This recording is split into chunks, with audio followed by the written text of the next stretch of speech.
коледни книги през февруари? Защо не? Ако и вие като мен обичате да четете коледни истории през зимните месеци или през цялото време от годината, то останете до края на видеото, защото ще си поговорим за една истинска, вълнуваща и прекрасна коледна история, написана от моя много любима авторка. Става въпрос за Карен Слон и коледно сияние.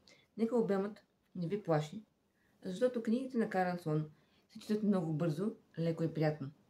В коледно сияние авторката ни запознава с Бойзак, двама инфлуенсъри, които се стремят да постигнат съответните 10 милиона последователи в социалните мрежи. С тях върви и Лени, който им помага за това те да направят своите концепции за видеа, сторията, публикации и всичко останало, което правят в социалните мрежи. Помага им и в заснемането на съответните неща. Само че те са подложени на това да правят абсолютно всичко за пред своите фенове. Нищо не остава скрито от тях. И дори най-интимните им и съкровени неща от личния им живот остават на показ пред всички останали. Един ден, когато те отиват в норвежките фьорди и се запознават с Андес и неговата баба, Бо започва да се задава много въпроси, на които в началото няма никакъв отговор. Просто да се пита дали има смисъл от всичко това, което прави, дали си заслужава да продължава да показва собствения си живот на показ и защо няма дори мъничко свобода, мъничко тайни, които да запази от твоите последователи.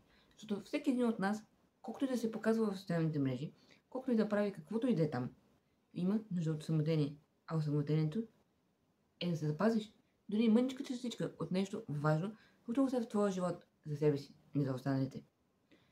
Когато среща Андерс, той и открива нови хоризонти, нови висоти в съзнанието. И това я кара да си зададе именно тези въпроси.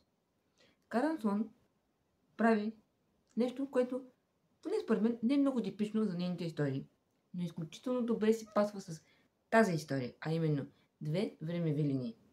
Среща ни с бабата на Андерс днес, където се срещаме и с Бойзак, Лени, самият Андерс, както и с бабата на Андерс преди, когато тя е била малко момиченце или тинейджърка.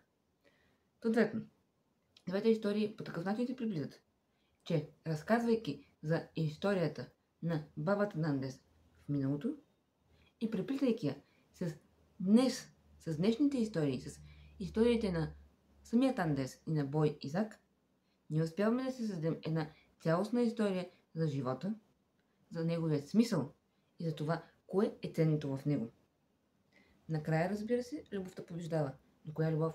Дали тази между Бо и Зак или Бо разбира някои истини за себе си и за хората около нея, това можете да разберете, ако прочетете Коледно сияние. А вярвам, че Коледно сияние ще ви плени и ще ви накара да искате да прочетете още неща от Карен Слон, ако вече не сте го направили. Защото Карен Слон е страхотна, пише толкова леко, толкова нежно и толкова приятно, че ти се иска още и още от нея. Винаги мога да кажа така, стряскал обема, който тя пише. Само че, в момента, в който се потопи в историите, които авторката създава, това изчезва. А защото всяка една страница е толкова коледна. Разбира се, ставайки въпрос за коледните истории, защото тя има и такива, които не са коледни, като Римска тайна, например, или Парижки апартамент, които са още по-невероятни истории. Само че моите най-любими са именно коледните истории, заедно с Римска тайна. Една от най-любимите ми нейни книги. Но да не се отплесвам много, Коледно сияние е толкова хубава, толкова снежна, защото се развива в норвежките фьорди и няма как да е иначе, толкова искрена и нежна любовна история, че си заслужава да я обърнете внимание.